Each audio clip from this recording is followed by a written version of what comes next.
Un cordial saludo a todos nuestros asistentes. Para la Facultad de Ciencias de la Educación, la Universidad de La Salle y a mí como directora de los programas de licenciatura virtuales, es un gusto contar con su participación en el presente webinar.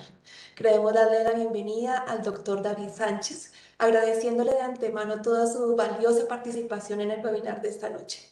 Y quiero darle la palabra al doctor Guillermo Londoño, decano de la Facultad de Ciencias de la Educación. Doctor Guillermo, muy buenas noches. Buenas noches, Marta Janet. Un saludo cordial para ti como directora de nuestros programas de licenciatura a nivel virtual. Un saludo muy cordial y fraterno al doctor David Andrés, quien ha tenido la deferencia de querernos acompañar en el día de hoy en este importante evento académico. Y qué bueno tener aquí a nuestros estudiantes y amigos de nuestras licenciaturas virtuales que nos reunimos alrededor de la academia.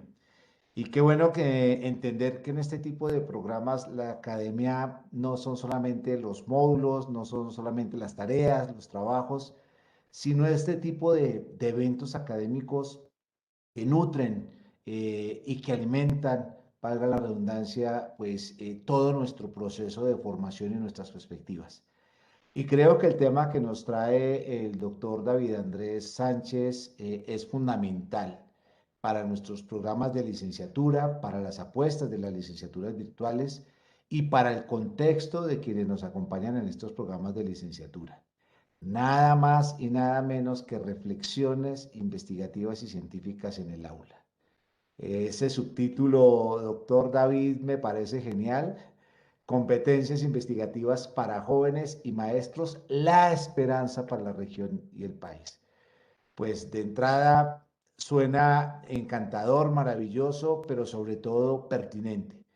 Podernos encontrar y entender que nosotros como maestros en formación, en la medida en que vinculemos el ejercicio investigativo y científico a nuestras aulas, tenemos una gran posibilidad de transformación, no solamente de las aulas, sino de nuestros contextos educativos. Y creo que ese último pedazo de la sugerencia del doctor David, de la esperanza para la región y el país, es precisamente muy atinente. Como a partir de lo que nosotros hacemos e indagamos, podemos transformar las realidades educativas de nuestros contextos regionales. Entonces, en buena hora, como dirían los españoles, un evento muy pertinente, un tema súper pertinente, un invitado de primera talla y unos participantes de primer orden. Mi invitación, pues, a que nos gocemos este espacio de reflexión y reiterar mi agradecimiento al doctor David Andrés por su presencia. Ya me imagino que la doctora Marta Janet lo presentará y pues a la doctora Marta Janet por la iniciativa de estos eventos académicos que son tan importantes. Muchísimas gracias, bienvenidos, bienvenidas y que disfruten este espacio. Muchas gracias, doctor Guillermo. Así es un honor para nosotros darles a cada uno de ustedes la bienvenida a esta importante conferencia como parte de ese proceso de posicionamiento de los programas de licenciatura virtuales de la Universidad de La Salle y particularmente para que sigamos afianzando todas las relaciones estratégicas que tenemos con las distintas instituciones que nos acompañan esta noche. Queremos darle la bienvenida a los rectores y rectoras de las escuelas normales superiores, a los alcaldes que nos acompañan, a toda la comunidad educativa de la Universidad de La Salle. Y en esta noche quiero unirme a las palabras del hermano Nicky, Alexander Murcia, rector de la universidad, quien en uno de sus documentos hace poco nos dijo y nos invitó a que continuáramos implementando acciones para garantizar la vigencia y relevancia que tenemos nosotros como formadores de formadores en el concierto nacional e internacional y que revisáramos un poco más en acciones encaminadas a garantizar una educación profesionalizante de primer nivel, sin olvidar nuestro compromiso identitario con la formación y el desarrollo humano integral sostenible. Por ello, hoy nos reencontramos para continuar con esa estrategia de formación y construcción colectiva del conocimiento. Como lo decía el doctor Guillermo Londoño, para nosotros y nuestro conferencista, pues es un honor y es un placer poder hablar o reflexionar acerca de qué competencias desarrollan los estudiantes. ¿Cómo debemos priorizar nosotros los docentes esos aspectos centrales de la formación en competencias investigativas, como parte de esos procesos de graduación o como parte de esa iniciativa de intención de esos sistemas escolares y cómo nosotros podemos convertir este proceso formativo de contexto y validación de la información a través de los equipos de investigación, de producción y verificación de ese conocimiento? Hoy quiero hacer referencia a nuestros tres programas de licenciatura virtuales, como lo decía el doctor Guillermo, que desde la calidad educativa y la formación de profesionales estamos buscando integrar y aplicar de manera directa ese conocimiento disciplinar, pedagógico y didáctico en todos los procesos de enseñanza, pero particularmente en esta área tan importante que es la práctica pedagógica investigativa como un eje transversal que nos permite el fortalecimiento de esa presencia regional de la universidad, transformando, innovando y apostando desde apuestas investigativas la transformación de ese contexto. Así es que para finalizar, quiero expresarles de manera personal mi alegría por su participación en este evento. Mi agradecimiento al doctor David por su compañía y por su participación. Y en este momento, pues dejarlos en manos del doctor David. Sean todos bienvenidos. Doctor David, adelante. Bueno, muy buenas noches a todos. No sé si, espérate un momentico, ahí no estoy compartiendo. Creo que ya. Estoy compartiendo ahí, sí. En modo todavía no presentación. Ahí, creo que sí. De acuerdo, sí, señora, ahí ya está mucho mejor. Ok, listo, ya.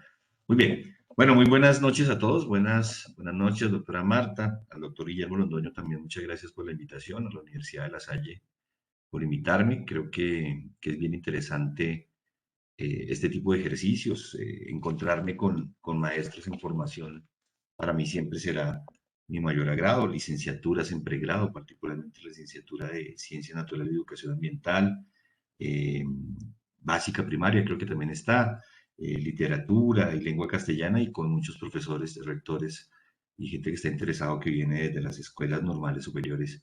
Pues para mí es un honor. He sido profesor de la Universidad Pedagógica. Durante muchos años fui profesor de pregrado, en licenciaturas, en diversas licenciaturas, y también en la maestría de la universidad durante mucho tiempo. Ahora estoy vinculado, bueno, llevo mucho tiempo también trabajando con el Instituto Alberto Merani. Yo soy profesor del Merani de base.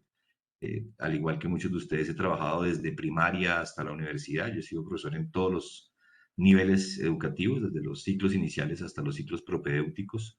Estaba en todos los niveles y eso pues me llena de satisfacción durante este periodo de tiempo. Yo soy licenciado en biología, igual que muchos de ustedes lo van a hacer o ya lo son, de la Universidad Pedagógica. Yo soy tecnólogo en saneamiento ambiental de la Universidad Distrital. Tengo una maestría en educación y una maestría en gestión ambiental, una especialización en planeación ambiental de la Universidad Militar y, y estoy mirando a ver cómo cerramos un doctorado en educación, que esos temas hay que cerrarlos en la vida. Eh, Hay un tema que me convoca hoy y que le doy las gracias a la universidad por la invitación, que es el tema de las competencias investigativas, tanto para jóvenes como maestros. Teniendo en cuenta particularmente que nosotros hemos concentrado, o el sistema educativo en general, ha concentrado la investigación de manera muy formal en los procesos universitarios. Incluso la diferencia de la ley 30 a la ley 115 hace que los profesores que están en la universidad tengan, digámoslo, unas horas de dedicación a la investigación, grupos de investigación, que sus propios procesos de cualificación estén asociados a los proyectos de investigación y a los grupos de investigación, y no tanto así en la formación media y básica, en donde la investigación forma parte de procesos de capacitación. La Secretaría de Educación, por ejemplo, tiene una línea y una subsecretaría particularmente de formación en investigación y proyectos de investigación. Está el IDEP, por ejemplo, en Bogotá, que es un centro para el desarrollo de la innovación en la investigación pedagógica, pero son modelos diferentes, digámoslo, y esa es ese rompimiento me parece que hace que pareciera ser que solo necesitamos estar en la universidad o llegar a la universidad para poder formarnos o formar a estudiantes en investigación. Claramente nos gusta investigar en la escuela y hacemos experimentos y seguramente, como veremos ahora, muchos proyectos nacionales vincularán la investigación de estudiantes, pero la pregunta es qué tan formal son estos procesos de formación en competencias investigativas. Eso vamos a hablar un poco y quiero iniciar con una reflexión que la primera vez que leía a Toffler en la tercera ola, cuando él hacía una alusión muy fuerte a la sociedad del conocimiento, decía que estamos en la sociedad del conocimiento, que durante, digámoslo, si hablamos de las revoluciones del conocimiento, las revoluciones industriales, pues seguramente pasamos de un periodo agrario a un periodo industrial, y en ese periodo industrial hemos ido pasando a diferentes tipos de energía y, digámoslo, de máquinas, y nos hemos ido complejizando, y algunos hablan hoy que estamos en la cuarta revolución, que tiene que ver con la domótica, la digitalización, y que seguramente vayamos hacia una quinta revolución industrial que tendrá que ver con la economía circular y procesos como estos. Pero lo que me llama la atención es que Toffler en su libro hablaba sobre que estamos en una sociedad del conocimiento. Entonces uno dice, bueno, si estamos en la sociedad del conocimiento, si en este momento estamos hablando de una sociedad del conocimiento, pues aquellas personas que identifican, usan, comparten, almacenan, gestionan el conocimiento, pues deberían ser los profesionales más importantes y más reconocidos de la sociedad. Y no necesariamente es así, o de qué tipo de conocimiento estamos hablando, de qué tipo de gestión de conocimiento estamos hablando. Para nadie es un secreto que hoy, digámoslo, hay un exceso de información. Ya no es posible inclusive acceder a toda la información que se produce en un día. Inclusive tenemos que, con mucho riesgo, filtrar la información que nos llega, porque todo el tiempo podríamos inclusive construir información que pareciera ser precisa y real, pero que definitivamente hay que mirar desde diferentes perspectivas. De alguna manera, entonces, esto obliga a pensar que requerimos ciudadanos que sean competentes, no solamente para adquirir conocimientos como antes lo pensábamos, digamos, no es lo mismo viajar en un buque a Europa hace 500 años y formarse en un modelo lancasteriano o, o, o acceder a ciertos libros que estaban vedados para ciertas sociedades o que no teníamos un acceso fácil, o pensar que podíamos llegar a ese conocimiento a hoy, que podemos abrir en Internet en 5 minutos, tenemos una disposición de información muy alta. Es decir, que necesitamos pensar en cómo se gestiona ese conocimiento y cómo con ese conocimiento no solamente resolvemos problemas, sino buscamos problemas.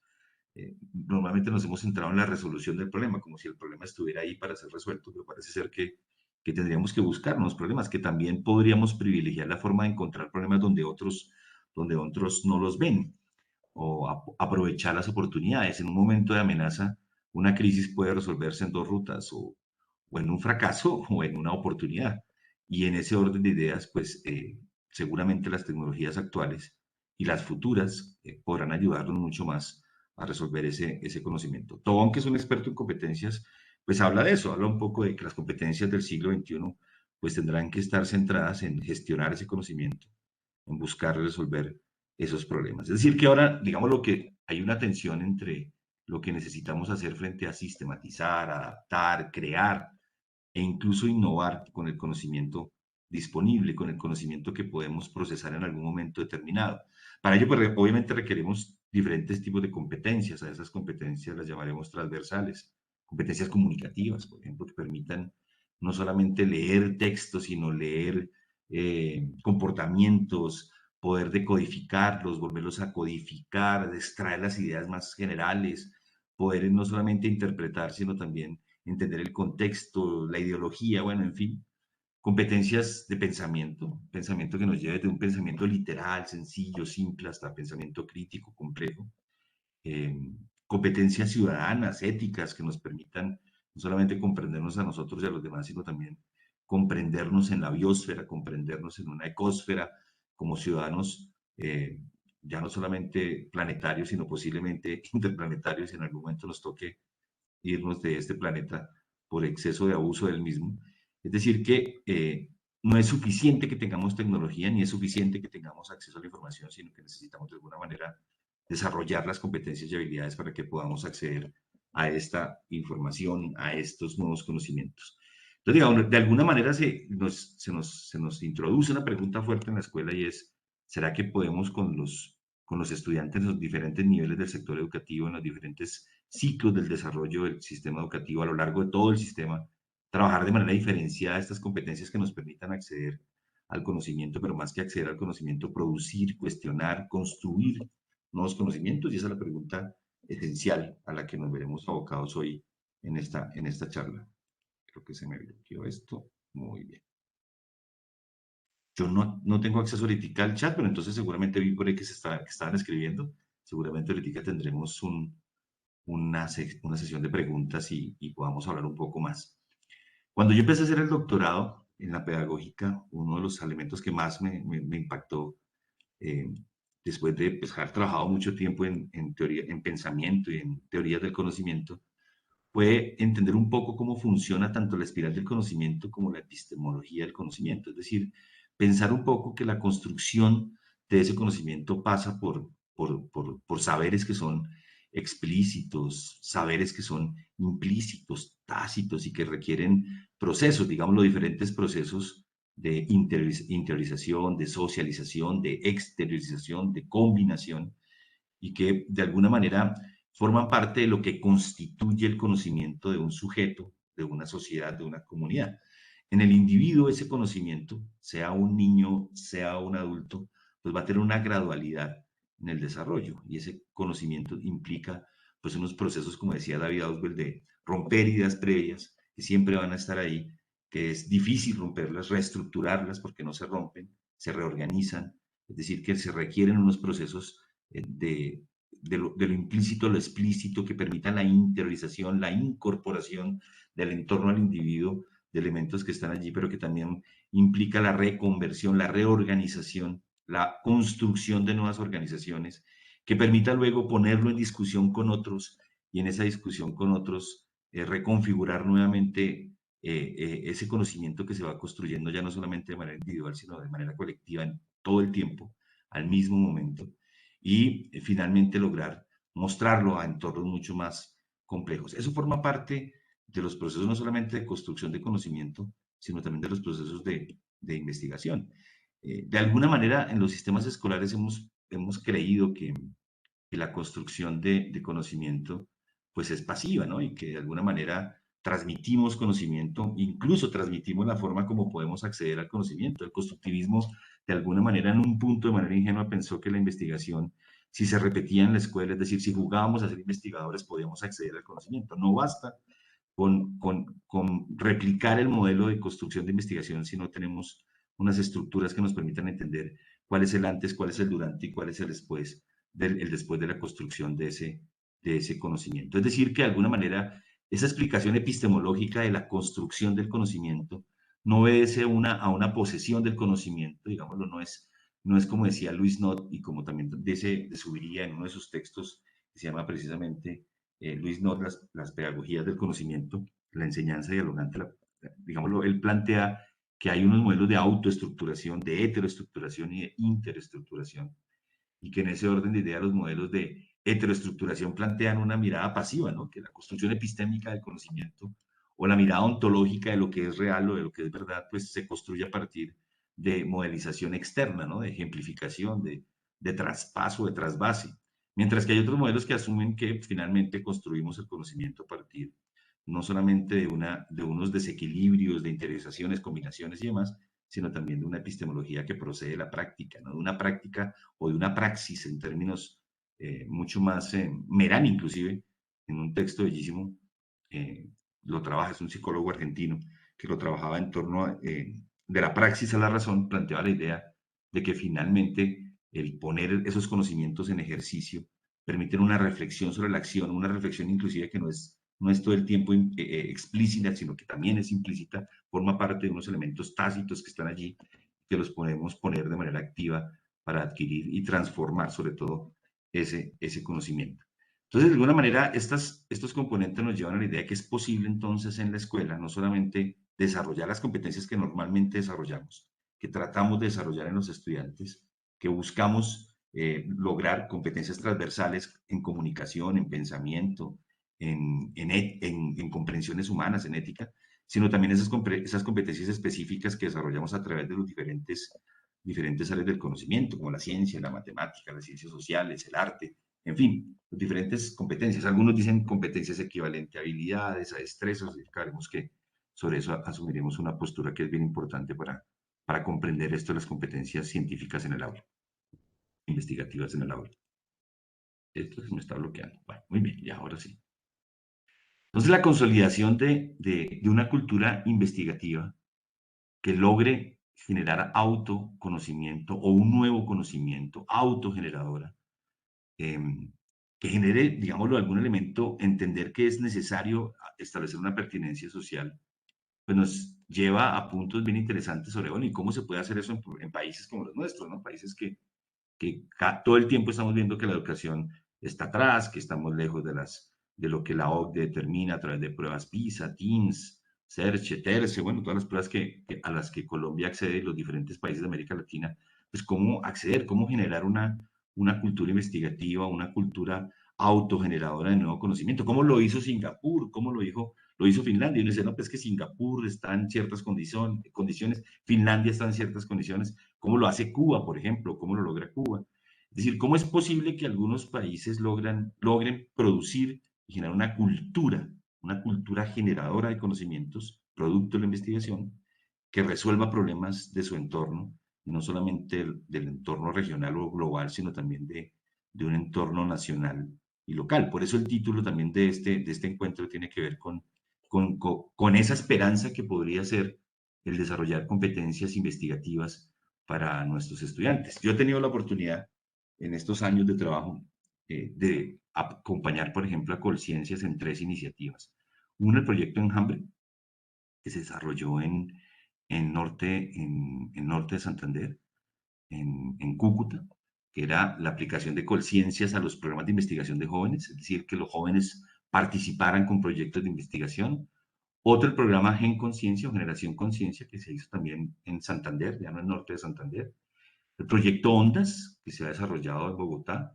El ciclón bananero, que se hizo en la región del Magdalena. Y todos esos proyectos, digámoslo, tenían como eje central la idea de visibilizar una cultura investigativa, una cultura de generación de conocimiento en estudiantes de básica, media y media técnica. Porque es evidente que, por ejemplo, en las universidades, pues el hecho de tener que hacer unas tesis que pertenezcan a grupos de investigación, pues ha ido generando poco a poco una cultura investigativa, no tanto como quisiéramos, pero sí va fuerte. Y obviamente en posgrados, en donde, por ejemplo, en maestrías se espera que usted produzca algún tipo, por lo menos que aplique alguna metodología de investigación, que es lo que buscan las maestrías, no tanto que usted produzca nuevo conocimiento, sino que entienda las diferentes formas de aproximarse a la discusión epistemológica, ontológica e investigativa en la producción de conocimiento. Pues uno diría, esta trayectoria me mostró que es posible en países como los nuestros, pues generar no solamente una cultura investigativa con mayor pertinencia social, sino que esa generación de esa cultura investigativa toque problemas locales, problemas regionales como elemento central. Entonces yo, por ejemplo, evaluaba proyectos de jóvenes y niños que hacían investigación sobre fibra de piña para producir nuevos tipos de materiales o sobre mucílagos de ciertas sustancias derivados de lo que en la región se producía, por ejemplo, el banano, y cómo ese mucílago de banano podría ser útil para producir biopolímeros o plásticos.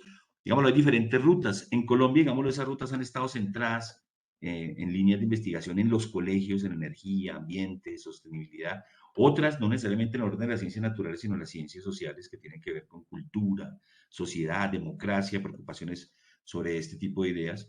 Otras que tienen que ver con ciencias básicas, seguramente, o ciencias de la vida, y otras que tienen que ver con aplicación y desarrollo de tecnologías e innovación. Esas son como las rutas que han tomado los jóvenes en los diferentes sectores educativos. Pero de todas maneras, uno ve que son como proyectos aislados por temporadas que no logran garantizar un desarrollo permanente en la escuela. Es decir, no es como tenemos en el resto de la escuela, que tenemos matemáticas desde primero hasta 11, lenguaje, que le llaman lenguaje y no debería ser más bien el área comunicativas desde primero hasta grado 11, tenemos ciencias naturales desde los grados iniciales hasta el último grado, sino que parece ser que como que de pronto algunos profesores con intereses particulares y algunos niños logran vincularse cuando en algún momento se desarrollan estos proyectos.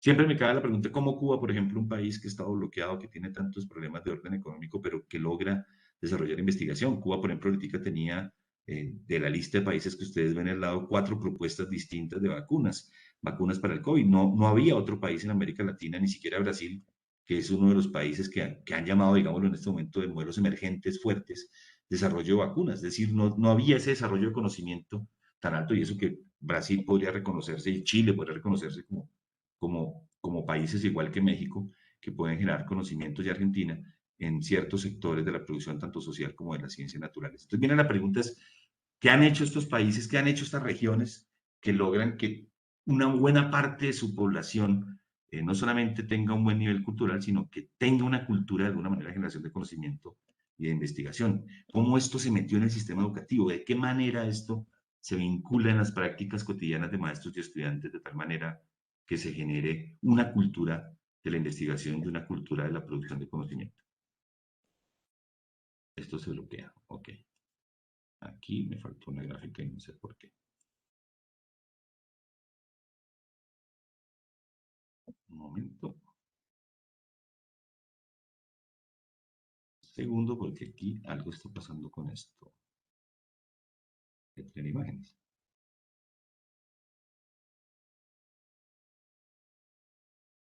Ya vuelvo a compartir. Ahí se ven, no sé si se está viendo.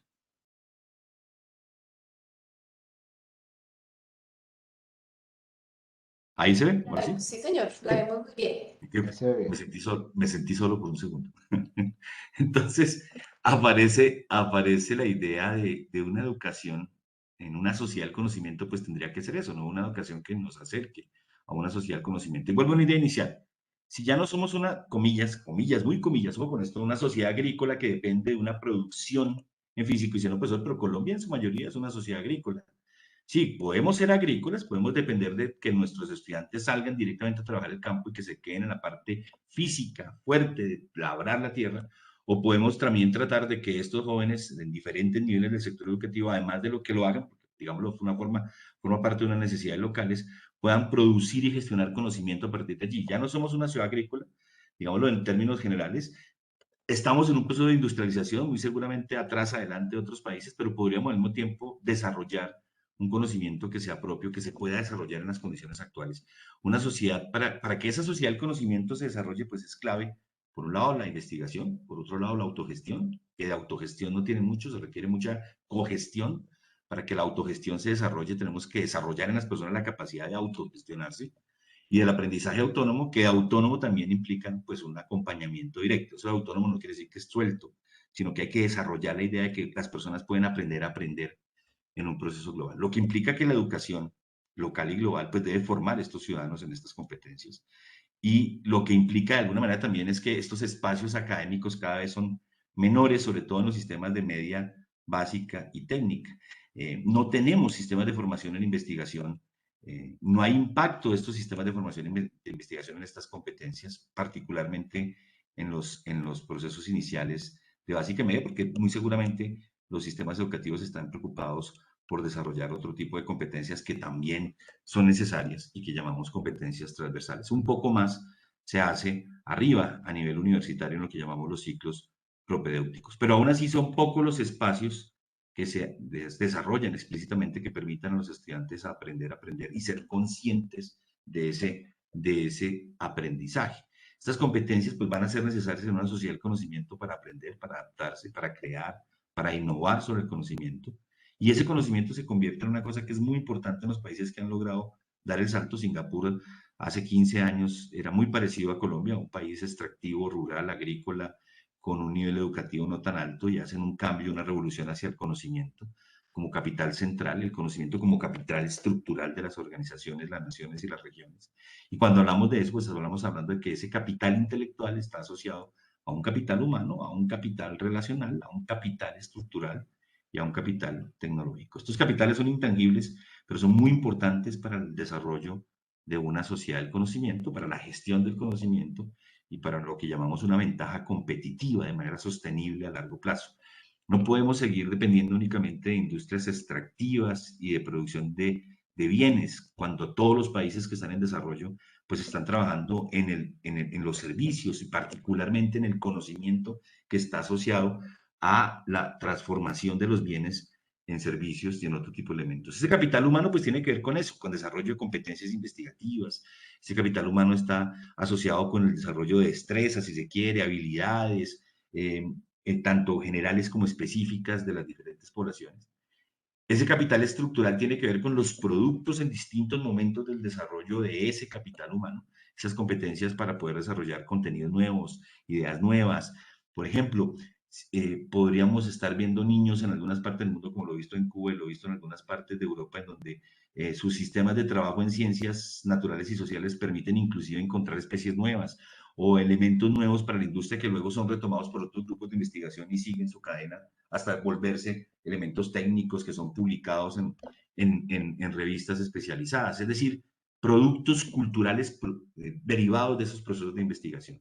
Nuevos conceptos, nuevas ideas, nuevas hipótesis, ideas alternativas, procesos analíticos de esos fenómenos de investigación, inclusive nuevas formas de organizar recursos bibliográficos, datos empíricos, primarios, secundarios, procesos intangibles que permiten estructurar eso que llamamos esas competencias y capital humano. Cuando tú vas a Cuba y hablas con muchachos muy jóvenes sobre ciencia política, sobre ciencias naturales, sobre cualquier tema, uno ve procesos estructurales, ideas propias, posturas. Cuando hablamos de ideas propias, no se requiere que un estudiante ya tenga publicado un artículo sobre una investigación que hizo en una especie específica, pero que sí tenga posturas frente a lo que implica algún proceso de acuerdo a su momento de desarrollo.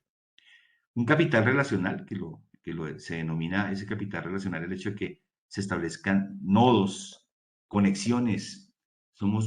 Trabajamos de manera muy independiente. La investigación dejó de ser ese sueño del científico con bata que hace investigación social o natural. Eso no es cierto. Somos colectivos. La idea de la investigación es formar grupos de trabajo. Trabajan muy poco en equipo los estudiantes en los sistemas, en el sistema escolar. A lo largo de todo el sistema nos cuesta trabajar en equipo. Entonces será necesario generar esos grupos que permitan el trabajo en equipo, que permitan el intercambio de información, la subsidiariedad en la información, que investiguen con y para la sociedad, es decir, que resuelvan problemas locales, que encuentren problemas locales, que empiecen a trabajar directamente con las empresas que están en su región, en fin, ese tipo de elementos son claves. Por ejemplo, lo vimos en las bananeras, en el proyecto de Ciclón Bananero, como algunas empresas de investigación de banano, Cenibanano, por ejemplo, vinculado a los colegios de la región, los estudiantes se metían en procesos de investigación que tenían que ver con procesos propios del banano, de enfermedades del banano, de procesos derivados del banano, en fin. Esto se logra en la zona cafetera, se puede lograr y adquiere una relevancia importante para las economías y para los sistemas educativos que están allí localmente. Y un capital tecnológico que implica ir adquiriendo práctica y experiencia en los procesos tecnológicos. Debemos dejar de ser consumidores de tecnología a productores de tecnología. Y con tecnología no me estoy refiriendo a microchips de alta tecnología, sino a la idea de programar, por ejemplo, que desde la escuela empezamos a hablar de otros lenguajes que no solamente podamos leer de manera literal, leer de manera inferencial, sino también hacer algún tipo de programa de modelación, no solamente lectura de datos, sino configuración de datos, lo que nos quita del consumo únicamente y nos lanza a la construcción, a la producción de un conocimiento en un capital tecnológico, que implica inclusive desarrollo tecnológico. Hoy estamos muy metidos con el hecho de inclusive negarle a los estudiantes el uso de celulares, cuando el celular podría ser, conozco, por ejemplo, el observatorio de dispositivos para la enseñanza de la Universidad Distrital, y es bien interesante cómo las tablets, los celulares, los PC se convierten hoy en otros elementos que permiten generar otro tipo de capital tecnológico. Entonces, cuando tenemos capital humano, capital estructural, capital relacional y capital tecnológico, podemos apostarle. Uy, se fue la señal, me dicen ahí, no sé si me escuchan. Estamos Podemos. escuchando bien. Así es que vi un chat que decía que se fue la señal. Podemos apostarle entonces a la generación de una ventaja competitiva sostenible. Pero esto tiene unos matices, que no puedo, este es el techo, o sea, la idea es, este es el final, este es lo ideal. Ahora, ¿cómo se desmenuza eso a lo largo del sistema educativo? ¿Cómo logro esos, cuál es el proceso? La pregunta que siempre me hacen los profesores, bueno, ¿y cómo lo hacemos? Cuál sería la forma de hacerlo en los sistemas educativos? Pues implica, por un lado, seguramente necesitamos desarrollar pensamiento complejo, pasar de un pensamiento simple a complejo. Muchos me dirán, profe, pero si aquí en Colombia uno mira las pruebas de Estado y dicen que los estudiantes a duras penas están entendiendo de manera literal el mundo. Eso a nivel de competencias comunicativas podría ser cierto. Leemos poco, pero podemos inclusive aumentar el nivel de lectura y garantizar, por ejemplo, que la lectura sea mucho más comprensiva, que podamos entender en qué momento se dice. Pero podríamos ir desarrollando el pensamiento como elemento de sustrato fundamental para la investigación. Podríamos aumentar el desarrollo de competencias para resolver problemas en contexto, para trabajar de manera colaborativa, para aplicar esto a un proyecto de vida, es decir, que los estudiantes entiendan que de alguna manera la innovación, el desarrollo, la creatividad forman parte de un proyecto de vida, que los países que han asumido esto como proyecto de vida salen adelante y que definitivamente podamos entender que se requieren nuevos tipos de emprendimiento. Cuando uno mira las ferias de ciencia, yo dejé de ir a las ferias de ciencia bueno, antes de la pandemia, Pues porque uno iba a la feria de ciencia y lo único que veían los estudiantes era que todos sus proyectos de emprendimiento eran temas de cocina. Sí, está muy bien, vender chocolates, manillas y demás, pero tenemos que pasar a otros tipos de emprendimiento. Emprendimiento que impliquen investigación en ciencias sociales, emprendimiento que impliquen investigación en ciencias naturales, otros tipos de emprendimiento que nos muevan hacia, nos jalonen hacia otros sectores del conocimiento. Un profesor en Bogotá hizo una investigación sobre embarazo en adolescentes y logró con ese proyecto disminuir a cero el embarazo en adolescentes. Gana premio de investigación, es reconocido a nivel nacional y no es el único. Hay muchos proyectos que surgen de los sistemas educativos que pueden generar otro tipo de modelos que no solamente es hacer manillas o hacer comida o repetimos el modelo del volcán que sale y entonces pues no tiene sentido ir a una feria de las ciencias cuando finalmente lo que estamos haciendo es una repetición de simulacros que no están generando nuevo emprendimiento. Entonces, esto implica pues entender que necesitamos entender cuáles son esos procesos implicados en el aprendizaje y en la investigación. Saber y entender desde básica hasta media y técnica de la universidad qué sabemos, pero sobre todo qué desconocemos. Conocerlo, la gradualidad de las disciplinas en las que nos vamos metiendo para investigar, es decir, tendríamos que ir seguramente al inicio de la escuela, exploración mucho más amplia, podemos investigar de todo, pero a medida que vamos avanzando en el sistema educativo nos vamos concentrando en algún elemento de investigación, en contenidos concretos de los que nos obedece la tarea, un conocimiento sobre estrategias posibles para enfrentar tareas, no una única vía, sino diferentes rutas, explorar rutas distintas. Tomás Alva Edison se equivoca 99 veces para que en la única que resuelve logre encender la bombilla, pero seguramente si hubiera abandonado antes nunca hubiera podido encender la bombilla. Estrategias para planificar. Robert Stenberg ya hablaba de la necesidad del pensamiento estratégico, planificar cómo hacer una tarea, en qué paso hacer la tarea, cómo verifico si estoy llegando a la tarea que logro. Estrategias para supervisar, es decir, hacer metacognición del proceso, metapraxis, ver si la práctica que estoy elaborando la estoy haciendo, en qué momento estoy fallando en la praxis, metavaloración, saber cuándo me estoy desestimulando, cuándo pierdo motivación para lograr mi objetivo. Estrategias de evaluación, le huimos a la evaluación, pensamos que la evaluación es punitiva, nos quejamos de la evaluación, tendremos que tener por lo menos 3 tipos de evaluación en los procesos de investigación: evaluación procesual, evaluación finalista, evaluación por objetivos, evaluación por metas, es decir, tener toda una gama de instrumentos de evaluación que nos permitan saber si vamos por buen o mal camino en los procesos de investigación. Y unos elementos que tengan que ver con la motivación para aprender. Necesitamos pasar de la curiosidad a una motivación genuina y constante por el aprendizaje. Muy seguramente los niños en la escuela tienen una alta motivación y se va apagando a lo largo de la misma. Toca mantenerla. ¿Cómo hacemos para mantenerla? Los profesores también ingresan al sistema educativo y a veces entran con muchas ganas de investigar y se les va apagando esa motivación por investigar. ¿Cómo hacemos para mantener esa motivación por investigar?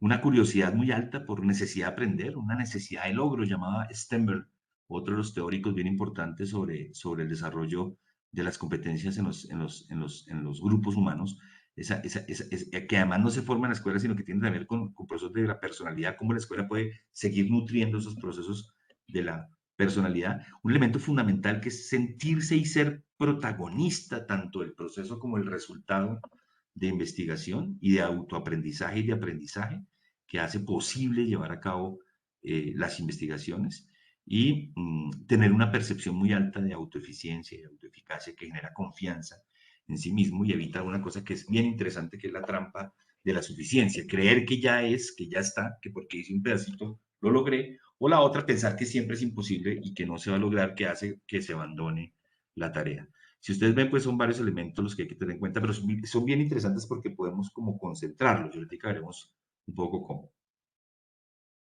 Se me bloquea. Porque duró mucho tiempo hablando sobre una misma diapositiva. Entonces, estas nuevas competencias para aprender a aprender, que forman parte del proceso de investigación, dado que la investigación es un proceso de aprendizaje continuo y de producción continua, pues se da a lo largo de la vida. No podemos esperar a que llegue a la universidad y decirle, ahora sí le voy a enseñar a investigar. No podemos esperar hasta que llegue a la maestría y ahora sí le voy a enseñar los métodos de investigación y las formas como se comunican las investigaciones. No puedo llegar hasta que llegue a un doctorado, donde una población como la nuestra, muy pocos llegan al doctorado, una población muy baja, para que le diga, ahora sí está generando conocimiento. hay que entender los diferentes tipos de generación de conocimiento a lo largo de la vida. ¿Qué es generar conocimiento para un niño de primaria, inclusive preescolar? ¿Qué es generar conocimiento? Oiga, profesor, pero ¿cómo usted está diciendo que ellos generan conocimiento?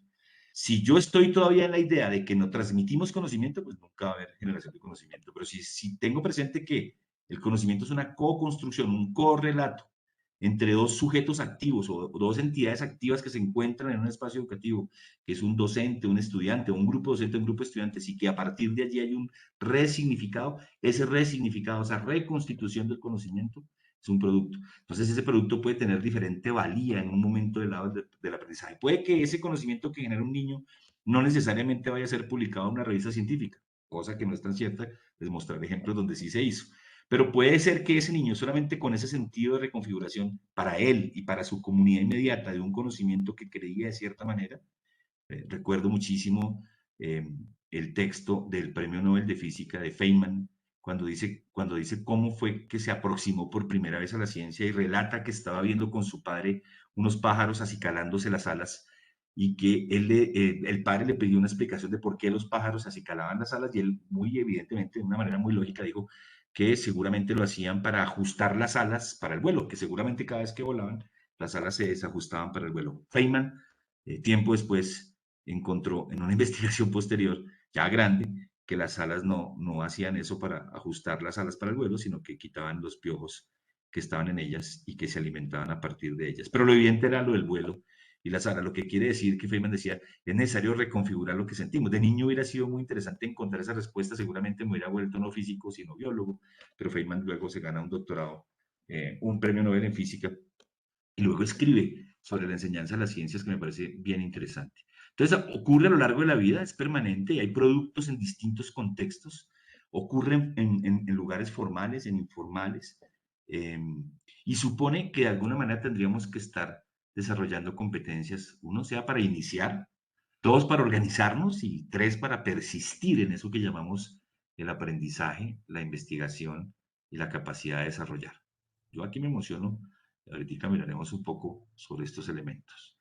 Esas nuevas competencias para aprender a aprender que están asociadas a la producción, a la investigación, pues implican, como lo dije hace un momento, conocer y controlar los propios procesos.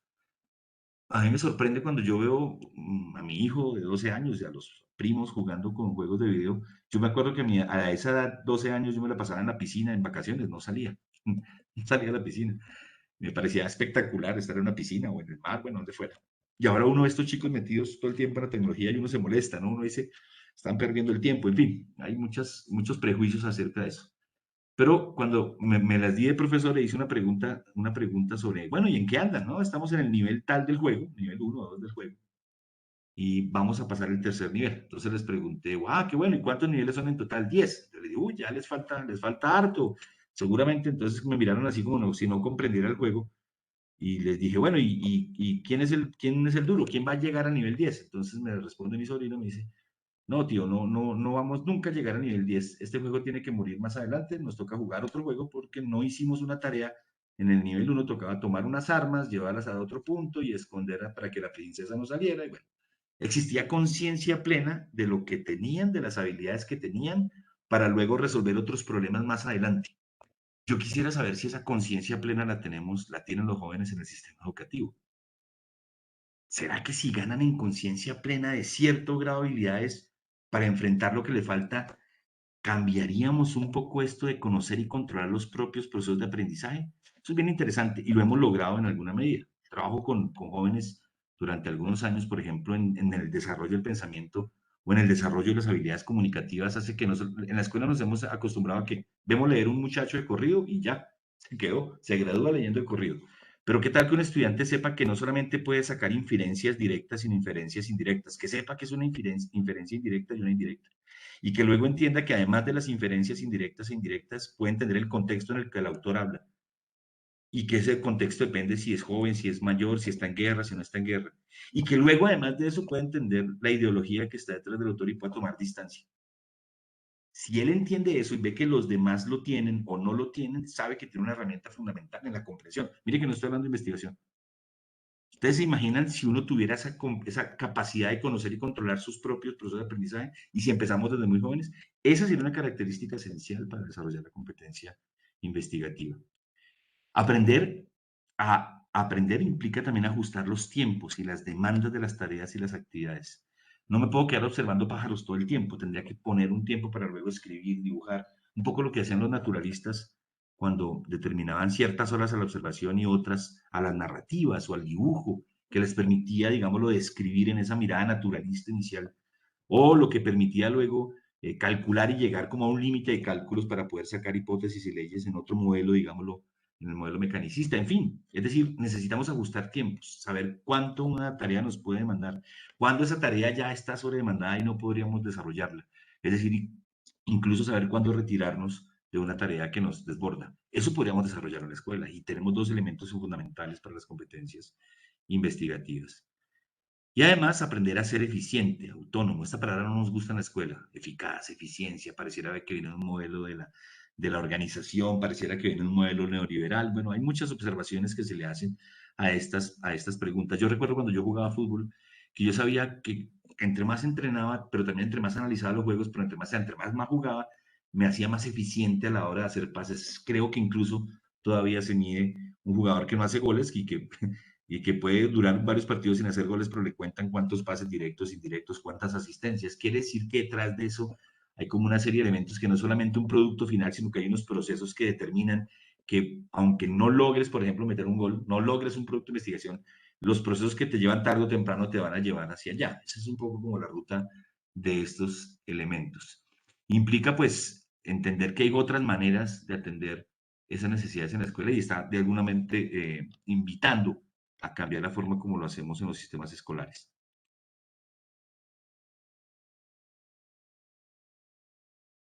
Estas nuevas competencias para gestionar conocimiento pues implicará emprender proyectos con los estudiantes desde inicio, donde se aborden investigaciones, donde se autogestione, donde el aprendizaje se desarrolle in situ. Obtener productos concretos y relevantes derivados de esos procesos, mostrar esos productos en ponencias, en artículos. ¿Cuántos de ustedes han escuchado que estudiantes de colegios llevan artículos, ponencias, prototipos, patentes? Eso es común en los países que le apuestan a la cultura investigativa. Incluso los intentos de conciencias, los intentos inclusive de muchos proyectos en la educación pública y privada, pues han intentado de alguna manera hacer esto, ¿no? Es decir, emprender un proyecto en donde los procesos se gestionen, se autogestionen, en donde tengamos productos relevantes, donde los podamos socializar. Aquí hay una revista que es una revista de una institución educativa privada en Bogotá, Incógnita, en donde los estudiantes publican sus investigaciones. Las he visto también en instituciones públicas, convocatorias a maestros investigadores que socializan en diferentes eventos los productos de su investigación, premios a estudiantes públicos y privados por investigaciones específicas que otorgan, entonces se divulga, se llega a regiones. E inclusive este libro que ven acá es el producto de tesis de grado de un grupo de estudiantes de una institución educativa en donde sus tesis de grado se convirtieron en un producto editorial magisterio que ustedes podrían consultar. Es decir, que sí podría haber procesos de investigación y producción de conocimiento en la escuela, pero tienen que dejar de ser esporádicos. Esas nuevas competencias para gestionar y generar conocimiento tendrían que estar mucho más transversales de lo que inicialmente presuponemos en los sistemas de formación básica, media y técnica. Pues tengo problemas para pasar estas diapositivas y no sé por qué. Ya, ahora sí. A investigar se aprende investigando, además de unas estructuras muy fuertes que nos permiten,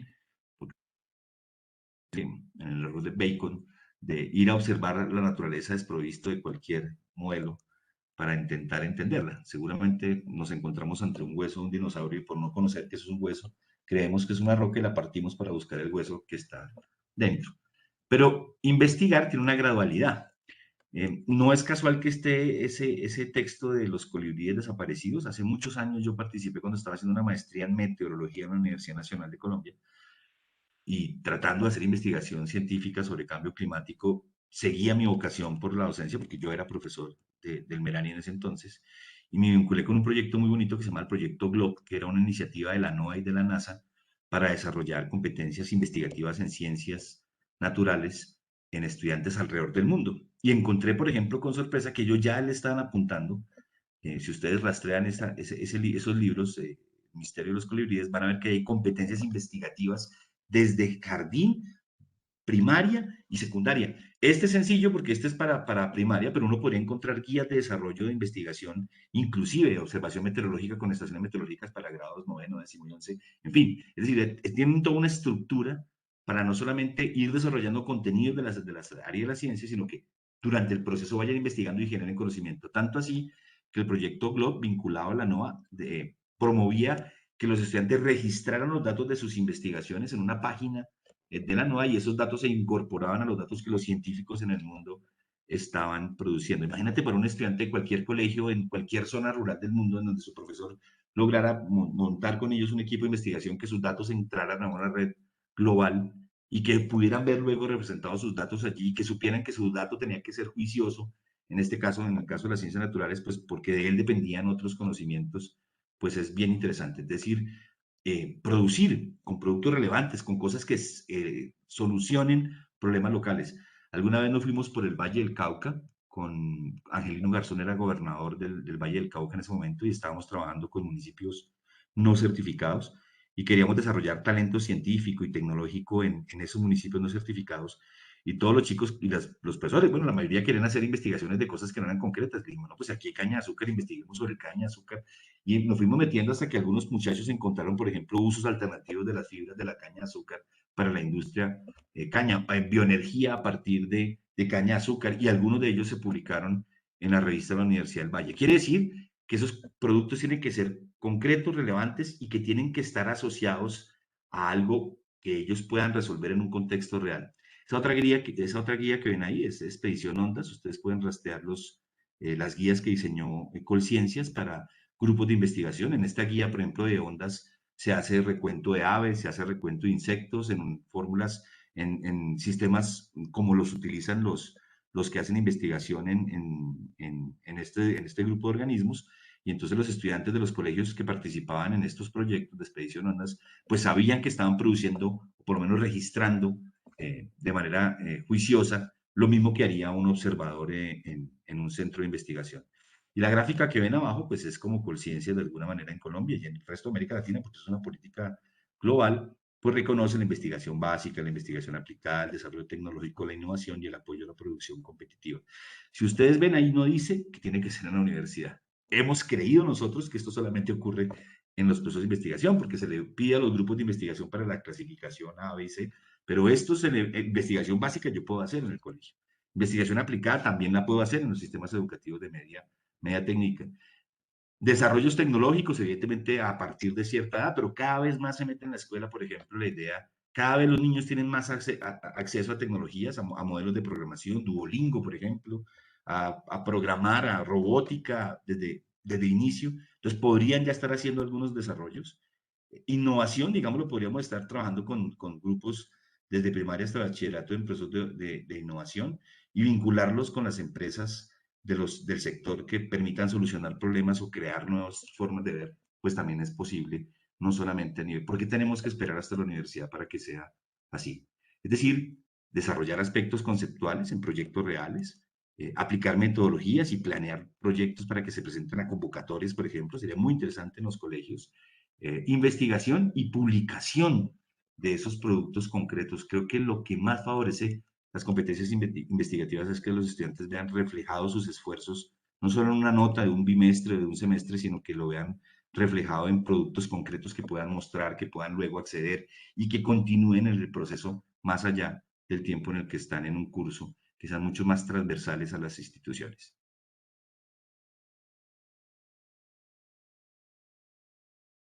Es decir, que nos toca desarrollar y transferir un potencial investigativo. Y ese potencial investigativo, pues tiene que ver con lo que hemos llamado las dimensiones de la competencia investigativa. Por un lado, unos conocimientos, que no pueden ser muchos, no pueden ser 200.000, no puede ser la lista del ministerio que dice, todos estos son los estándares curriculares y que hay algunos que son absurdos, con todo el respeto, porque pues obedecen a cosas de memoria, digamos, ahí tenemos que buscar conocimientos mucho más generales, mucho más inclusivos e inclusores en el campo de conocimiento que se está investigando.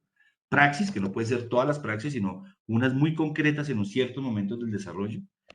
Actitudes y valores hacia la investigación y hacia la producción de conocimiento que también podrían ser específicas. Esto permite estimular el potencial investigativo en los diferentes diferentes actores a lo largo de todo el sistema educativo y permite obtener resultados y hallazgos en la vida real con impacto social local. No hay nada mejor para un estudiante que ser reconocido en su propio... Es mucho más fácil para un estudiante, para una institución educativa, que su investigación se reconozca a nivel local por el valor que tiene para resolver un problema local y que luego trascienda a niveles nacionales o regionales. Pero debe inicialmente, y el inicio de la investigación está allí, en que resuelva problemas locales. Y ese es un elemento fundamental de la construcción de competencias investigativas. Si asumimos, por ejemplo, la comprensión de la naturaleza de la competencia, ¿qué es una competencia? Subiría ha planteado algo que me parece muy interesante y es que hay que entender que una competencia que permita el desarrollo, porque es que hay varias definiciones de competencia y esto es un concepto polisémico, es un concepto discutible, es un concepto que genera muchas tensiones, es un concepto que es como los partidos de fútbol, los equipos, a veces genera que la gente se agreda, no, que las competencias son, digámoslo, uno dice como investigador, voy a asumir el concepto de competencia desde la idea del desarrollo, es decir, competencias que apuntan al desarrollo. Y una competencia, digámoslo, está compuesta de más de una dimensión. Esa es la primera definición. ¿Cuáles son las dimensiones de una competencia? Una dimensión cognitiva, una dimensión práctica y una dimensión valorativa. PISA, TIMSS, definen de otra manera las competencias. Normalmente las competencias, por ejemplo, en PISA están definidas en unas habilidades específicas que tienen que ver con evaluar, con predecir. Bueno, ICFES evalúa las competencias de una manera. Para nosotros, en el modelo de investigación, hemos definido que las competencias tienen unas dimensiones y que esas dimensiones atienden inicialmente a unas dimensiones de tipo cognitivo, unas dimensiones de tipo práctico, que es diferente a prácticas, y a unas dimensiones de tipo valorativo. Esas dimensiones se desarrollan a lo largo de la vida, es decir, en algunos momentos esa dimensión, esa competencia investigativa está más centrada en lo cognitivo. En otros momentos de la vida, esa competencia investigativa está más centrada en lo valorativo.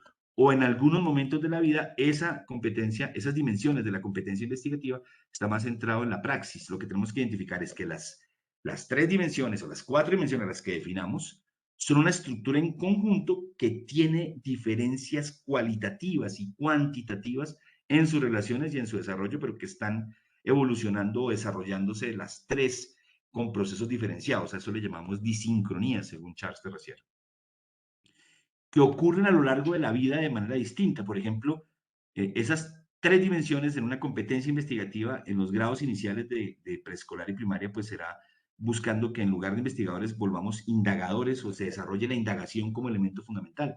Pero si seguimos en el ciclo escolar, seguramente en los grados tercero, cuarto, quinto, nos centremos mucho más en la conceptualización, en la teorización. Es decir, que de las tres dimensiones ahora la que prevalece es la dimensión cognitiva, en la anterior era la valorativa, que era la indagación, ese interés por buscar, por pasar de la curiosidad. En otro momento seguramente sea mucho más el término del contexto, en qué momento defiendo ideas, argumentos, contextualizo. Seguramente eso ocurrirá en otros momentos de desarrollo y finalmente lo llevo a lo que llamamos la dimensión, la competencia investigativa prospectiva. Es cuando ya de alguna manera las dimensiones alcanzan cierto grado de equilibrio que nunca existirá y que me permitirán, digámoslo, ser mucho más integral en el proceso de investigación. Pero todas las dimensiones de la competencia investigativa se desarrollan a lo largo del proceso. En algún momento, una jalona el desarrollo, por eso tiene una actividad rectora. Esa actividad rectora es seguramente al inicio, los niños más pequeños de la competencia investigativa, la dimensión que más los motive sea la dimensión valorativa. Pero en intermedio del ciclo, la que jalona el desarrollo de las demás sea la dimensión de teorización, el poder conceptualizar. No hay nada mejor para un niño que hacer clasificaciones, por eso les encanta clasificar, organizar animales, hacer taxonomía. Pero más adelante muy seguramente se va a hacer hipótesis, jugar con el contexto, qué decían aquí en este momento y por qué dicen esto otro en otro momento. Y finalmente que la investigación permita como proyectarse, poder hacer, lanzar hipótesis y una tesis que finalmente se corrobore o no, que es lo que se busca al final del proceso. Y de ahí en adelante, pues ir cualificando todas las demás elementos que permiten la consolidación de esa competencia. Y hay unos factores que son de orden cultural, social, como un buen profesor, un buen equipo de profesores que están mediando, viendo todo el tiempo las competencias investigativas y las dimensiones. Una familia que sea resonante, seguramente si ustedes han trabajado, han visto que hay chicos que donde las familias, bueno, profesor, pero tenemos una sociedad donde las familias no están en eso. seguramente podríamos inclusive trabajar con las familias. Muy seguramente aspectos de la personalidad de los jóvenes como el interés, la autonomía y el interés por el conocimiento y la capacidad de comunicar, por ejemplo, lo que hacen, puedan ayudar al desarrollo de las competencias y podríamos también trabajar en esa ruta. ¿Qué no son las competencias para un modelo de desarrollo? No, no es que aquí se diga que estas son competencias, no, pues competencia es un aprendizaje general, integral, contextualizado, flexible, con niveles de idoneidad, o sea, escalonado. Esta es en la definición de Luis Nott, de Subiría. ¿Qué no es una competencia en el modelo de desarrollo? Pues no es una destreza, porque la destreza de alguna manera es un dominio en un tipo específicamente en alguna dimensión que no necesariamente es transversal. No es una aptitud, digámoslo, la aptitud tendría que ver con más como una capacidad natural, entonces no entenderíamos que las competencias necesiten desarrollarse. Si un estudiante ya tiene aptitud para la investigación, pues no necesita escuela que le desarrolle esa aptitud. Es posiblemente que algunos tengan más aptitud que otros, pero todos pasarán por un sistema educativo en donde podamos desarrollar la competencia. No es pericia, no es una habilidad, digámoslo, en donde seguramente a lo largo del proceso educativo gane en pericia, pero la pericia no es competencia. Tener pericia no implica tener competencia, porque no necesariamente lo que te hace hábil en un momento te permita transferirlo a otro. Es decir, que una competencia desde el punto de vista del desarrollo es mucho más general. No es una experiencia únicamente, no es una pericia y no es simplemente una capacidad en términos de aptitud.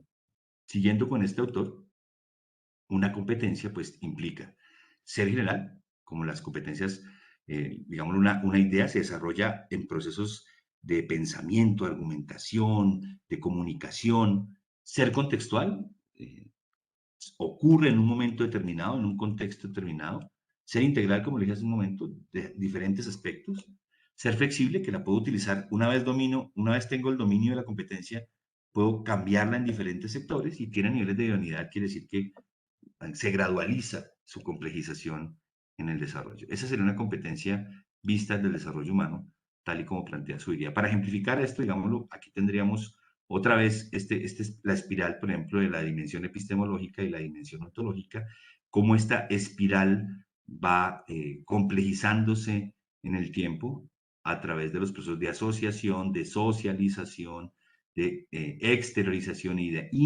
interiorización, que ocurren normalmente en el individuo en sus procesos, es decir, que dejamos de ser muy tácitos para convertirnos cada vez en más explícitos, dejamos de ser cada vez más individuales para convertirnos mucho más en grupales, en organizacionales, en intergeneracionales e interorganizacionales, es decir, aumentamos la complejidad.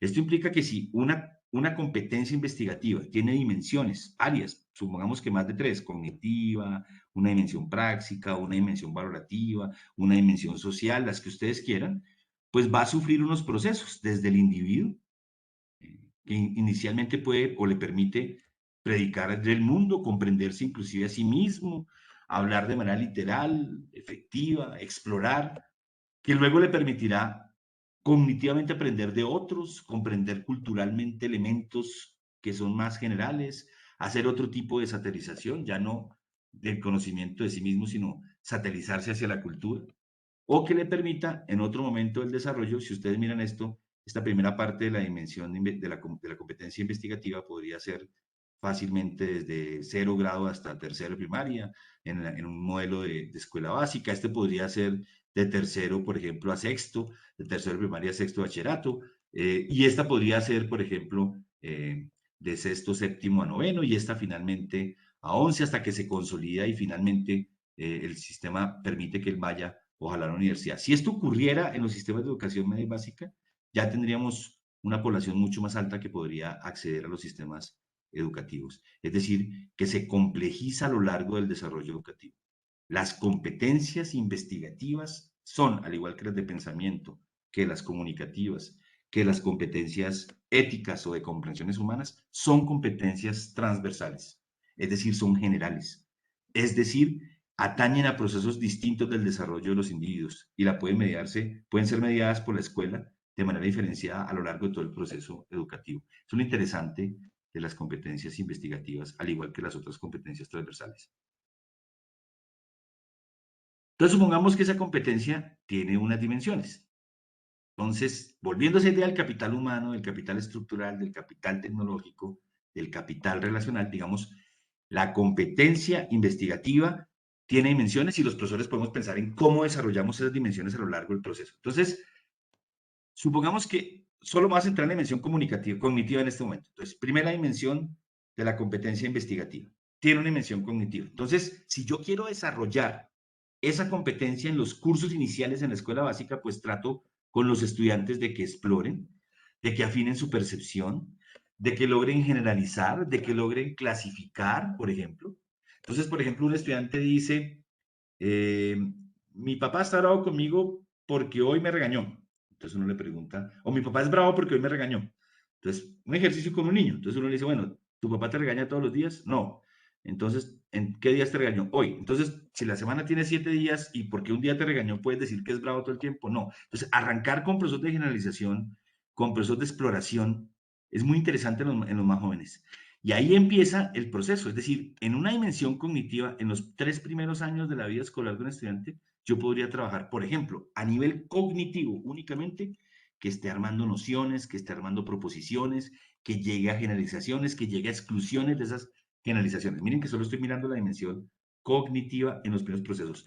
Si yo armo grupos de investigación, supongamos que en este caso no serían grupos de investigación, pero podemos decir que es un grupo de investigación, entonces podría ser un club de ciencia, o un club de ciencias sociales, o un grupo de estudio, pues entonces, ante fenómenos que ellos observan que son cotidianos, que casi todos son además percibidos de manera sensoromotriz, es decir, a través del olfato, la vista, pues que observe un fenómeno, que vea crecer una planta y que anote lo que pasa en esa planta y que observe que lo que hoy anotó no necesariamente condiciona la existencia de ese fenómeno que observa. Que entienda, por ejemplo, qué diferencia entre un fenómeno natural, un fenómeno social y un fenómeno tecnológico. ¿Qué es eso de fenómeno? Un rayo es un fenómeno natural. ¿Por qué? Ah, porque aunque es extraño, ocurre de vez en cuando. Qué interesante. Una marcha es un fenómeno social. ¿Por qué? Ah, porque aunque también es extraña, puede ocurrir bajo ciertas circunstancias. Y entonces empiezan a sentir que un fenómeno tiene un comportamiento. Y con eso ya estoy logrando, por lo menos en la dimensión cognitiva, un acercamiento de este estudiante a la dimensión cognitiva que le va a permitir formar en ese nivel, en ese primer momento inicial, la dimensión cognitiva que le permitirá acercarse a una competencia investigativa. Si soy profesor y estoy trabajando con él, pues estoy afinando. Ahora, miren que a uno nunca se le quita la capacidad de explorar, afinar percepción general y clasificar. Cuando yo empecé a estudiar biología, yo recuerdo que me daba, yo veía plantas por todo lado y ya los que eran expertos en plantas, el profesor Eduardo Barrero de la Universidad Nacional, cogía una planta, la olía, entonces decía melastomatacia, decía, llegaba familia, llegaba género, y para mí todo eso era verde y todos eran matáceas. Quiere decir que yo todavía, aunque ya era adulto, estaba en la universidad pedagógica estudiando licenciatura en biología, no podía diferenciar porque aún yo no había afinado mi percepción, no lograba sistemas de clasificación. Quiere decir que la dimensión cognitiva muy seguramente estaba como cuando uno se enfrenta por primera vez a un problema. No hay ningún lío. Ahora, ¿se imagina si yo desde la escuela hubiera trabajado sistemas de afinación, ser que ya me gustara las ciencias naturales y que yo ya empezara a clasificar? Pues un niño inclusive a veces se vuelve experto mucho más rápido y logra esta primera parte soportarla. Un segundo momento de la vida en la misma dimensión, sigo en la misma dimensión cognitiva, le va a permitir al estudiante, si desarrollamos esa dimensión apuntando a una nueva complejidad de la competencia, que defina, que pueda predecir, que pueda decir cuándo no es. Entonces uno puede decir, uy, un perro no es un lobo, porque un perro, los perros y los lobos, los dos son caninos. Ah, claro, si alguien me dice que los perros y los lobos son mamíferos, pues sí, son mamíferos, pero en mamíferos hay muchos. Entonces, ahí lo interesante es que busque la categoría que es más cercana porque es la que genera problema. Claro, un perro no es una vaca, ¿sí? Inclusive, yo puedo colocar caninos y puedo colocar un canino que no sea tan cercano al perro. Cuando yo logro con él hacer esos sistemas de clasificación, lo estoy en su dimensión cognitiva acercando a atribuirle elementos, y no solamente en las ciencias naturales, en los fenómenos sociales, en los fenómenos tecnológicos. ¿Qué diferencia hay entre un aparato eléctrico y un aparato electrónico? O en un sistema tecnológico eléctrico y un sistema tecnológico electrónico. Que esto es análogo y esto es digital. ¿Y qué carajos es que sea análogo y que sea digital? Cuando yo logro ese tipo de comprensiones, ahora estoy trabajando la dimensión cognitiva en un grado mayor a la anterior, a la de la exploración y afinación de la percepción. Y si sigo avanzando en el sistema escolar, Ahora busco que racionalice, que juegue con hipótesis. ¿Qué pasaría si yo a un perro le cambio tal cosa? ¿Qué pasaría si yo clasifico los cánidos con otros? ¿Qué pasaría si descubro que un oso es más cercano a los cánidos o que un animal es más cercano a los camellos? Y así lo podría hacer en ciencias sociales, así lo podría hacer en artes, así lo podría hacer en matemáticas. Y lo estoy acercando a otra región. Estoy en la dimensión cognitiva que permite ir complejizando la competencia. Y en el último, pues que logre argumentos. Ahora, si yo lo miro en capital tecnológico, pues lo mismo. Seguramente a nivel de tecnología o de capital tecnológico, pues adquiere algunas prácticas para explorar lo que hacían los naturalistas, un diario de campo, una observación. En otro momento, pues que haga un proceso mucho más de conceptualización que implica que él forme categorías abstractas, que es un qué es un pispirispis, qué es un toporopo, a qué pertenece. Si estoy en otro momento que haga hipótesis, inclusive, bueno, qué pasaría si mañana se desatara un conflicto nuclear y que finalmente Ucrania y Rusia terminaran o que se metiera la OTAN? Entonces pueden hacer hipótesis de cosas que aún no han pasado afortunadamente, pero que podrían jugar con principios de validez.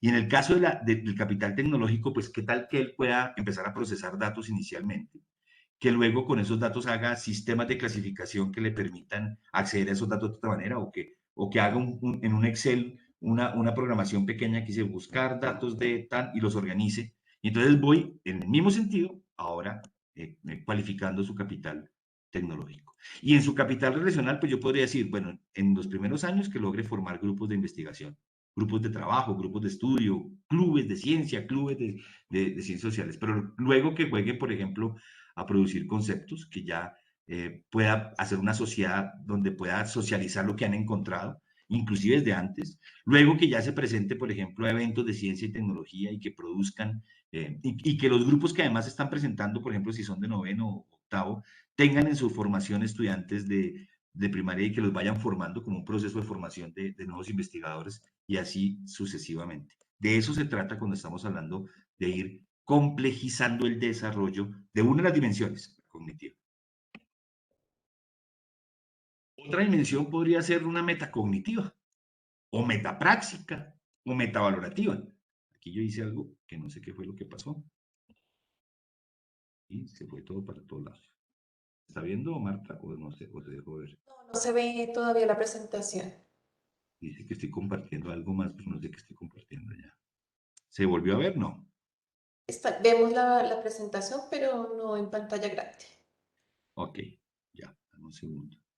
Algo le hice esto. No te preocupes. Listo, ya, ahora sí. De ¿Sí? acuerdo.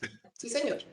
Pongamos que ahora estoy trabajando en una dimensión metacognitiva. Entonces, nuestra competencia se abrió en varias dimensiones. Yo decido, que esto no es una receta, no, algunos están allá, pero espere, profe, no pase la diapositiva porque, no, esto no es una receta. Usted decide con su equipo de profesores cuáles cree usted que puedan ser las dimensiones, pero lo importante es que la dimensión que decida le va a hacer niveles de desarrollo a lo largo de la vida. Y ahorita veremos cómo se ve esto en la universidad. Las mismas dimensiones en la universidad. Entonces, por ejemplo, si yo en la dimensión metacognitiva busco que él identifique errores de lo que hace, dice, entonces él investigó sobre la planta y otro investigó sobre la planta, y entonces identifican dónde están los errores en las diferentes representaciones de datos, gráficos, en fin. Si en un nivel siguiente de complejización, en los años que vienen, le permito que planifique, que verifique, que valide operaciones, que mire si lo que hizo estaba muy bien o no, que verifique, por ejemplo, si el grupo de investigación que tiene, los datos que tiene le sirven para lo que él está haciendo. Si más adelante le pido que planifique y revise razonamientos, que mire falacias en lo que está escribiendo, en lo que está produciendo. Si más adelante le pido, por ejemplo, que logre argumentar, que reelabore, que defina, que además de eso genere, por ejemplo, sistemas de comunicación en donde inicialmente lo haga a través de sistemas sencillos y luego utilice otros mecanismos de producción de conocimiento, que utilice estrategias de planificación en grados distintos, que haga estrategias de supervisión en grados distintos de las acciones que se van desarrollando, o que evalúe cómo lo va haciendo en grados distintos, una evaluación inicial sencilla, una evaluación inicial más compleja, y así sucesivamente. Y en una dimensión práctica, por ejemplo, que logre agrupar series con un material concreto, sería lo primero, y que lo logre representar gráficamente, por ejemplo. Entonces ya no solamente el niño logra identificar una planta en crecimiento, sino que eso lo convierte en una metáfora, en un gráfico, en un elemento que puede mostrar. O que, por ejemplo, incluya o excluya características y que divida en clases. que represente simbólicamente, metafórica, que produzca un texto que comunique a los demás, que utilice algún tipo de resolución, de acertijo, y aquí estoy centrado un poquito en pensamiento, podría hacerlo también en un canal tecnológico, lo podría hacer a través de un canal relacional, lo podría hacer a través de un canal estructural, que aplique reglas, que logre, por ejemplo, formular hipótesis, razonamientos lógicos, que aplique cánones de lógica. Inicialmente la investigación es un proceso lógico, la investigación tanto en el modo de investigación cualitativa y cuantitativa, que a mí no me gustan esas dos clasificaciones, algunos hablan de alternativa, o bueno, independientemente del paradigma en el que usted se ponga para hablar de si es una investigación a priori o a posteriori, independientemente de la concepción de investigación que se tenga, uno puede estructurar gradualmente el desarrollo de esa investigación. Conozco instituciones, por ejemplo, que apuntan al desarrollo de investigadores sociales, y desarrollan la investigación social desde un momento inicial hasta momentos elevados del desarrollo, como también conozco instituciones que han apuntado a investigación tradicional en las ciencias fácticas y producen, digamos, los niveles de complejidad desde un inicio hasta el final y lo trabajan con los estudiantes desde el inicio. Y en una dimensión, por ejemplo, valorativa o creativa, uno podría decir, bueno, que inicialmente pueda imaginar, encontrar la parte y el todo centrado inicialmente en la parte, o que pueda idear formas distintas de extraer nuevas ideas, nuevas representaciones, o que represente elementos complejos de lo que encontró en su proceso de investigación, con metáforas, con muy buenas metáforas, que forman parte de los elementos que le valoramos a los investigadores, que vaya mostrando complejización distinta entre la motivación por aprender, desde una exploración luego hasta que lo vuelva mucho más constante. Por ejemplo, uno podría decir, explora de manera diversa diferentes campos del conocimiento, pero un siguiente nivel podría ser ya no que explora, sino que lo hace de manera sistemática en un solo campo de conocimiento, el que él escoja. Y ya en otro nivel, no solamente que lo hace sistemáticamente, sino que produce elementos que relabora. Y ya en otro nivel, quiere decir que eso que relabora y produce es objeto de reconocimiento por una comunidad inmediata. Y miren cómo hay, solamente inventando, lo acabo de hacer aquí en ejercicio real, acabo de desarrollar una manera de entender cómo se va desarrollando la motivación por aprender o su creatividad en el trabajo investigativo, que finalmente me va a dar el desarrollo de la dimensión valorativa o de la dimensión creativa en este caso. Eh, por ejemplo, si el estudiante o los estudiantes todo el tiempo y su profesor sienten que son protagonistas de su proceso de investigación y que pueden, al pensar de cierta manera, al metarreflexionar sobre el pensamiento, sobre la acción o sobre la praxis de cierta manera, validar sus procesos y producir, entregar, socializar esos procesos con nuevas maneras de socialización. Entonces podemos inicialmente trabajarlo a través de carteleras, pero luego lo hacen a través de PowerPoint y algunos ya empiezan a utilizar otras formas de representación. Pueden hacer videos que muestren el proceso de investigación, lo pueden hacer desde el modelo inductivo, lo pueden hacer desde el modelo deductivo, lo pueden hacer desde un modelo híbrido.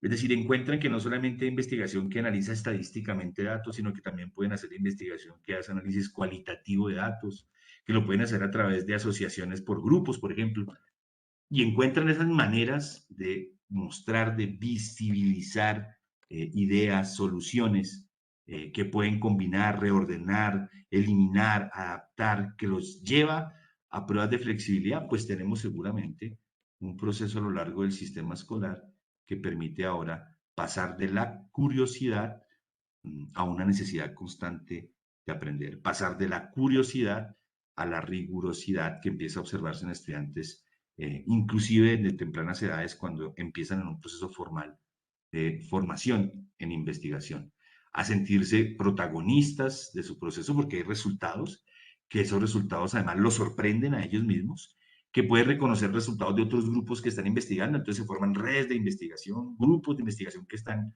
en constante interacción, que puede entender que como cuando uno compite en un deporte, hay grupos buenos y que usted puede ser muy bueno, que es lo que pasa, por ejemplo, en los programas estatales europeos y, bueno, en varios países lo he visto en donde compiten hay un programa en televisión que diseñan robots y los robots entran a unas peleas allá en un octágono con unas reglas y estos robots intentan destruir al otro. Hay unas reglas, hay unas competencias.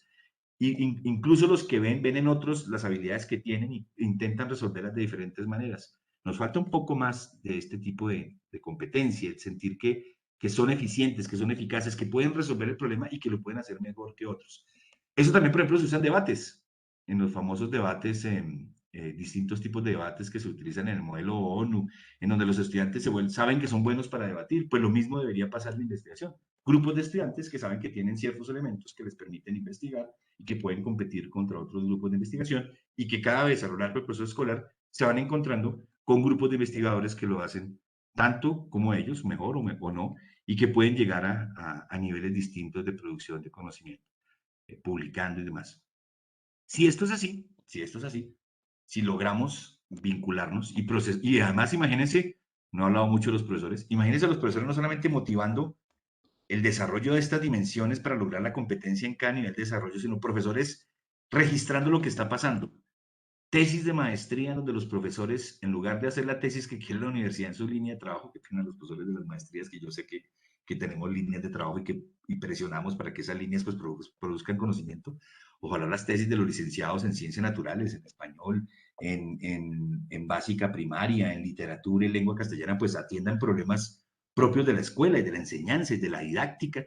Y entonces imagina un profesor documentando y colocando algunos elementos y mirando si funciona más o no, si juego más con la dimensión práctica de la investigación o con la dimensión cognitiva, si obtengo mejores resultados en niveles iniciales, intermedios y demás, y publicando sus resultados, pues ahora también tengo profesores que están investigando con resultados en donde su mismo grupo referencial forma parte de su objeto de investigación. O si el profesor se quiere meter en los mismos temas de los estudiantes, quiere investigar sobre aves, quiere investigar sobre fenómenos sociales, y entonces con ellos es co-investigador.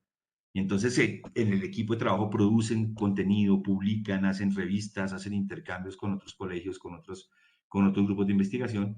Pues ahora tenemos una investigación que ahora nos acerca a los ciclos propedéuticos en la universidad, en donde seguramente hay unos niveles básicos, en donde ahora, pues sí, nos metemos con los enfoques y las metodologías que son pertinentes para hacer investigación, tanto hipótesis deductivas, modelos analíticos, modelos holísticos, bueno, intercambia, vincula hipótesis, elementos metodológicos en un nivel intermedio para formular proyectos y hace investigación y deriva conclusiones en un marco metodológico propio de algunos fenómenos de ocurrencia.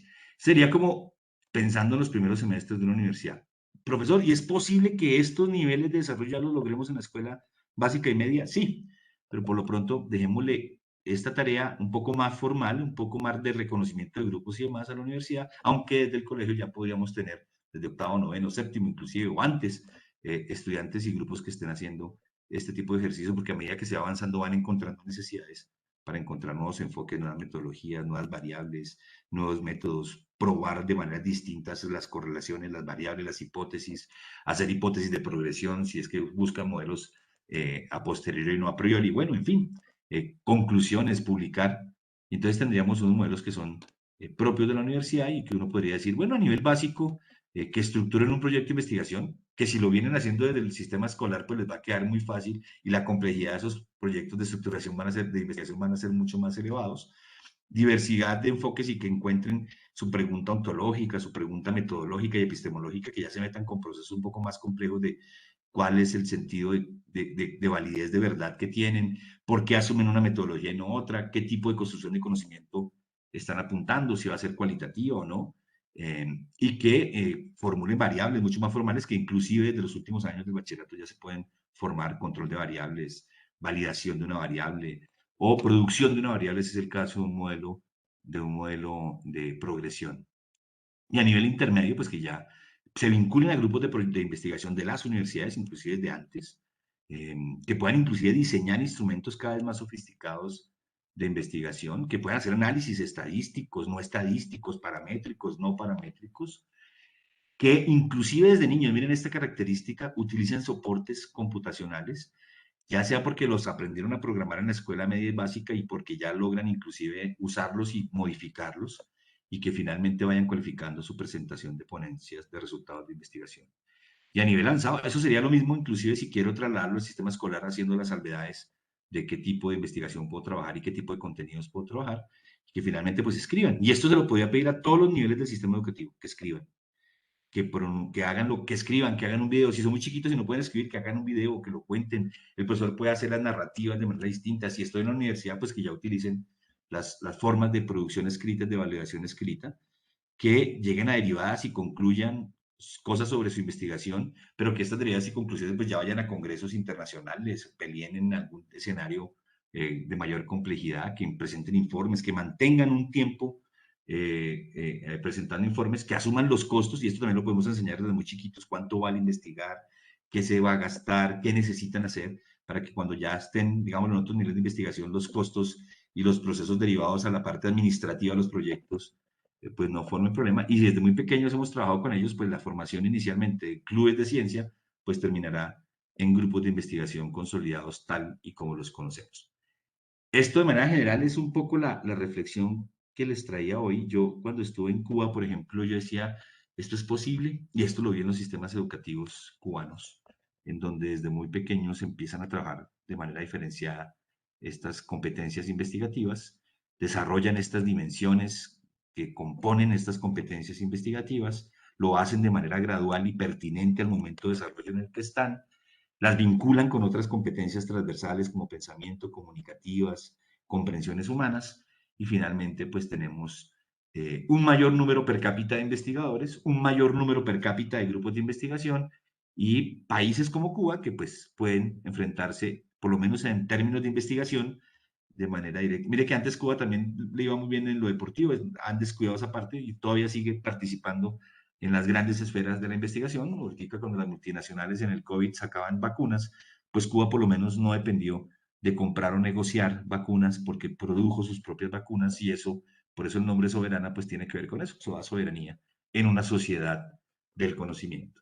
El conocimiento es la mejor forma de aproximarnos a esa sociedad del conocimiento, sobre todo cuando no dependemos del consumo del conocimiento de otros, sino dependemos de la configuración y producción de nuestro propio conocimiento a partir de competencias investigativas. Queridos, yo hablo más que un perdido recién encontrado. Los dejo ya porque voy a parar, creo que ya voy más pasado el tiempo, y me gustaría escuchar un poco algunas de las preguntas o de las observaciones que tengan. Sé que muchos de ustedes son investigadores, tienen grupos de investigación, han hecho investigación en diferentes niveles del sector educativo. Sé que algunas de estas ideas les dicen, no, yo lo he hecho, sí, me parece que sí. Otros dirán, ve, aquí hay cosas que no he revisado, me parece interesante. Y pues muchas gracias nuevamente a la universidad por la invitación, al decano, a Marta, y, y estaré nuevamente complacido de participar en otro evento cuando ustedes a bien lo dispongan. Un gran abrazo, profesora Marta. Doctor David, muy buenas noches. Mil gracias por semejante exposición tan buena. Tengo varios comentarios en el chat encantados de tu presentación, les gustó mucho, entonces esperamos que ellos hayan podido aprender un poco más. Una de las preguntas que están en este momento surgiendo en el chat es la pregunta justamente de lo que tú estabas terminando de desarrollar, y es el cómo hacer investigación en el aula. No sé si quieras profundizarnos en los minutos de pronto, obviamente no para darnos una receta o unas paso a paso, pero sí de pronto algunas sugerencias o recomendaciones para nuestro público. Bueno, yo creo que, bueno, buena parte de toda la presentación iba un poco hacia allá, ¿no? Ese cómo es, primero, pues yo creería que hay que entender que las instituciones educativas deben pensar en las competencias investigativas como transversales, no como un hecho aislado de los currículos, sea en la universidad, sea en la media técnica, en la media vocacional o en la básica. No puede ser una asignatura. En media y básica es que ni siquiera aparece la investigación. De pronto en 11 les dicen, ay, venga, toca hacer investigación, o se mencionan algunas asignaturas que investiguemos, y lo hacen como por un ejercicio de simulación. Pero no es lo mismo la simulación a decir, ¿por qué sí creemos que debemos desarrollar competencias comunicativas? Y nos ponemos en la tarea desde el inicio. Si yo le preguntara a las profesoras que están aquí del área de comunicativas, mal llamada área de lenguaje, ¿qué desarrollan? Dicen, no, sí, inicialmente interpretamos textos, interpretamos discursos orales, y ellos sí tienen la idea de la gradualidad o no. Entonces, claro, las primeras asignaturas en el currículo son para interpretar la idea global del texto, el sentido, si es narrativo, si es interpretativo, luego así sucesivamente. ¿Por qué no hacer eso en la escuela? ¿Por qué no tomar una competencia transversal, que es la de investigación, mirar qué dimensiones tiene, las que ustedes quieran, y gradualizar una? Entonces, gradualicémoslas y desarrollamos un espacio académico formal o una asignatura formal, una sola, por lo menos en 3 años, que dura un ciclo, una sola, a mitad de ciclo, que la desarrolle. Evidentemente, esto tendrá que hablarse más, profundizarse más, pero si uno logra una asignatura entre los 3 primeros años, otra asignatura de gradualidad mayor en el siguiente, que logre investigación, que vincule eso que dijimos, que logre formar grupos de investigación, que haga que eso sea una actividad constante, tenemos entonces un semillero de investigadores que me parece interesante. Y los profesores también se meten en la idea de, solo yo me di cuenta que era difícil enseñar a montar bicicleta cuando me tocó enseñarle a alguien a montar bicicleta. Entonces me puse a pensar, ¿cómo fue que yo aprendí? Entonces los profesores investigadores dicen, bueno, ¿cómo fue que yo me formé en investigación? Y empiezan a probar. No, pues yo no investigué en la universidad, realmente yo empecé antes. Entonces, ¿cómo entonces formamos en motivación a la investigación? ¿Cómo empezamos a vincular los pelados a los grupos? ¿Cómo mostramos y los vamos fogueando localmente, regionalmente, con sus proyectos de investigación? ¿Cómo hacemos que los proyectos cada vez sean un poquito más exigentes, ¿no? Porque no nos podemos quedar siempre con el volcán de lava que mostramos en las ferias de exposición o con la chocolatina que se derrite. Entonces ya toca pasar de lo que siempre se hace a un poquito ya de, así sean proyectos pequeños, sencillos, pero que estén haciendo algo nuevo, o ya sea que la práctica es nueva, o que lograron un modelo distinto, que lo hacen por otro problema, o que resuelven un problema parcial, o todo el problema completo. En términos generales, esa podría ser una primera ruta. Doc, y nos preguntan que cuáles serían entonces dos de esos principales elementos o sugerencias que podríamos hacer para investigar en contexto, recordando que tenemos en este momento estudiantes de zonas rurales dispersas, donde pues no cuentan con algunos elementos tecnológicos para poder desarrollar procesos, por ejemplo, de tabulación o de recolección de información. Por ejemplo, en contextos rurales, yo he visto que se hace, por ejemplo, investigación inicialmente tipo naturalista, de observación, y la tabulación es simplemente tomar bitácoras, hacer algún tipo de sistematización. Esa sistematización es enseñarle a los estudiantes a sistematizar, independientemente de que eso me muestre gráficas y demás, pero lograr que se sistematice de alguna manera. Las ciencias sociales han desarrollado formas de sistematización. Por ejemplo, uno miraba a Malinowski, a Levi-Strauss y hacían etnografía y la etnografía permitía sistematizar, o sea que las ciencias sociales tienen formas de sistematizar, de alguna manera, o narrativas y las grababan, las transcribían, luego volvían, anotaban, encontraban elementos adicionales. Es decir, ir desarrollando técnicas muy sencillas con los recursos que hay, con los estudiantes sobre proyectos específicos. Y no solamente quedarse en lo que siempre nos quedamos, que a veces es como la estadística sencilla, ¿no? Medianas y cuánto nos dio el promedio. Sí, eso es un punto, pero tenemos que llevarlos como a diversidad de modelos, de manera sencilla con los recursos que tenemos. Si no tenemos computadores, pues que lo hagan a mano y miramos un poco cómo eso se tabula, se organiza y vamos logrando las regiones. Yo recuerdo en el Magdalena, en zonas palafíticas del Magdalena, en donde no había ni computadores ni era, se llegaba en lancha a una escuela, que unos estudiantes hicieron una investigación social sobre las costumbres, por ejemplo, en la pesca, los tipos de pesca artesanal que se hacían en la región, porque todos sus papás eran pescadores. Hicieron un trabajo bellísimo que ganó Premio Nacional de Investigación en Conciencias porque lograban entender, llegaban a categorías de pesca distintas, o sea, no es pesca artesanal en general, sino habían subtipos de pesca artesanal, técnicas y más, y lo hacían a través de historias de vida. Entonces hicieron descripciones y se consiguieron una pequeña cámara y grabaron y, bueno, resolvieron temas y luego ese proyecto, muy bello además, gana Premio Nacional de Investigación Juvenil. Entonces uno encuentra que se puede hacer también en las regiones un poco un proceso. Lo malo es cuando los abandona uno, ¿no? Ya después, ay, sí, ya ganó la investigación y se quedó ahí. Bueno, la pregunta es, bueno, ¿y qué sigue? Eso toca poner un nivel de reto mayor para que la cosa continúe. De acuerdo, Doc. Dos últimas preguntas. ¿No? ¿Cree usted que los mapas conceptuales logran construir el conocimiento frente a la investigación? Los mapas conceptuales son una de 7000 formas distintas de organizar el conocimiento. Si uno no quiere con mapa, lo hace con diagramas. Si no quiere diagrama, hay gente que es muy buena para hacerlo a través de canciones. Por ejemplo, hay un texto que le recomiendo que es de un profesor, un ex profesor de la Universidad Pedagógica, Francisco Perea, pensionado ya, profesor de la Minuto, que escribió un tema sobre la forma como las comunidades ven la música en una cosa que se llama narrativas cantadas. No hizo ningún diagrama, ningún mapa conceptual, sino lo que encogió fue pequeños fragmentos de sonido de las comunidades y luego las vinculó. Y eso, al que lo escucha, inmediatamente le evoca o un mapa mental o un diagrama o una estructura.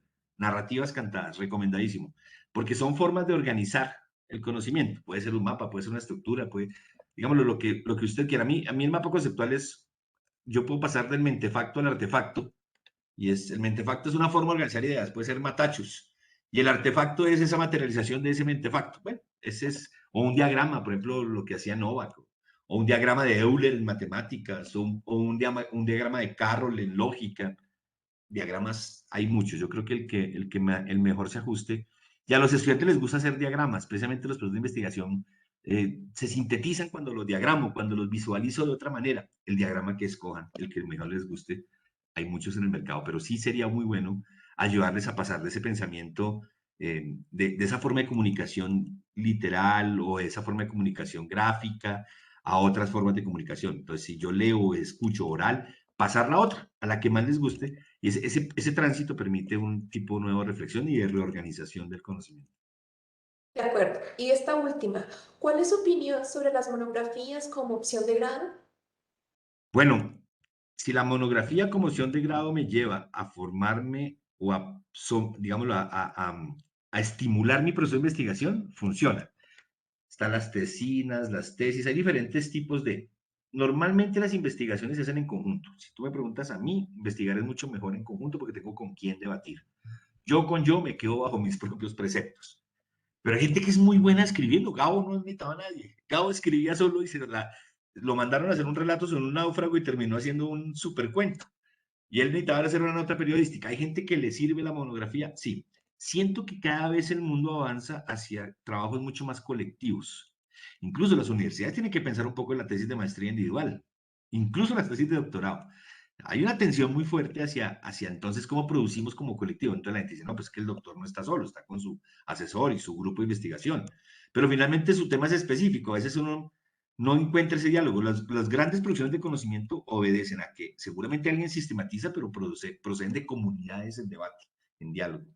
Entonces yo creo que las monografías son para gente que logra consigo mismo encontrar el diálogo necesario para producir conocimiento.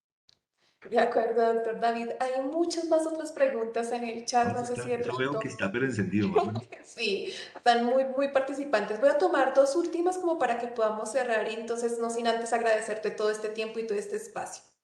Dice, uno de mis estudiantes pregunta, ¿es necesario tomar en cuenta la intencionalidad de los estudiantes para llevar a cabo investigaciones efectivas? Por ejemplo, si a un grupo de estudiantes le interesa cómo funciona un avión o por qué no se cae la luna, ¿sería pertinente y necesario tomar esa intencionalidad? Depende, si el estudiante está en primeros años, esa pregunta es clave, pero si un estudiante está, no se nos toca pensar, bueno, un momentico, ¿por qué estás haciendo esa pregunta? Es un poco ya, claro, la intención cuenta, pero la pregunta es muy buena. Hay que pasar de una motivación inicial que se logra en los primeros años a lo que llamamos un comportamiento, a una competencia que es un elemento un poco más riguroso. Si yo digo que sé tocar guitarra porque siempre rasco la guitarra, pero nunca logro una nota, no sé tocar guitarra. Es decir, seguramente a los 3, 4, 5 años, eso de rascar la guitarra y empezar a hacerle coqueteos es buena idea. Pero tendría que haber un momento en que yo ya pase de eso a tonos y ya luego a arpegios. O sea, siempre habrá un nivel de complejización mayor, pero sí puedo captar el interés. Incluso el interés se puede perder. Conozco mucha gente que ha estado en el campo de las ciencias naturales y se pasa al de las ciencias sociales, porque encuentra más interesante otros y puede pasar inclusive a lo largo de la vida. Popper al final ya estaba hablando más de epistemología que de investigación, bueno, casi siempre. Pero ahí viene el punto, ¿no? Eso también puede ir cambiando, pero sí es un elemento. Una vez se genera el vínculo con la necesidad de producir conocimiento, creo que ese es el mayor hallazgo que podemos tener con los estudiantes, sea en media, sea en básica, en media o en propedéutico, que es la universidad. Es decir, en todos los casos, en algún momento alguien se vincula. Conozco gente que decía, yo era re mala para estudiar, no me gustaba investigar, y los conozco hoy, son doctores, están haciendo investigación de punta en alguna cosa. Es decir, en algún momento algo cambia y terminas no solamente encontrando el gusto, sino la necesidad, ¿no? De hacer, de encontrar procesos de explicación distintos o alternativos o validar lo que tú consideras es algo necesario de producir y validar. Esta última, ¿se puede hacer investigación a partir del teatro, como del arte, perdón, como el teatro con los niños?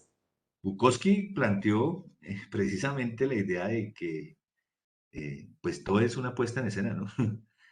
La ciencia, todo es una puesta en escena, entonces claramente yo puedo hacer investigación desde diferentes elementos. Inclusive hay unas técnicas de teatro que es eso, que investiga quién es el personaje, por qué lo dijo, por qué lo va a decir, y no solamente permite hacer teatro, sino narrativa, o sea, es decir, guión, literatura, o sea, hay muchas estrategias, no necesariamente tiene que ser una muy formal de la idea de investigación que tenemos. Yo planteé algunas, pues porque mi formación también es en ciencias naturales, y a veces me queda un poco difícil especular en otras, pero sé, conozco gente que lo hace, por ejemplo, tengo grandes amigos, incluso Rubiano, por ejemplo, sé que ha hecho eh, procesos experimentales de construcción e investigación, sé que también hay autores en teatro que lo han logrado, hay muchas, en el arte, tengo una estudiante que hizo una tesis doctoral de cómo si la que pintara la mano o el cerebro, y entonces lo que hacía era primero estudiar el crecimiento de hongos y demás, temas que tuvieran crecimiento o comportamiento de complejidad, y luego diagramaba,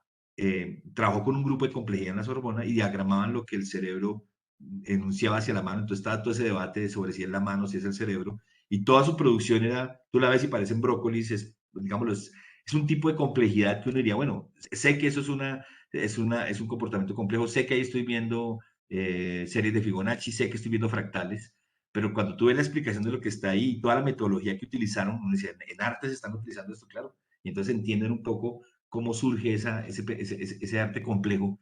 Es interesante. Entonces, yo creo que hay muchas formas de acercarse a la producción de conocimiento, y hay muchas formas de producción de conocimiento válidas, no solamente la ciencia natural o social o la técnica, ¿no? De acuerdo, doctor David. Mil y mil gracias a todos nuestros asistentes. Mil gracias por su participación. Quedamos muy atentos y dispuestos para que nos acompañen en una próxima oportunidad en cada uno de estos webinars. Recuerden que estamos en el segundo ciclo de conferencias, muy abiertos y dispuestos justamente a que podamos seguir construyendo conocimiento juntos. Doctor David, muchísimas gracias. Una feliz noche para todos. Bendiciones. A ustedes por la invitación y muchas gracias a todo el equipo que hoy participó. Muchísimas, muchísimas gracias. Un placer venir con ustedes.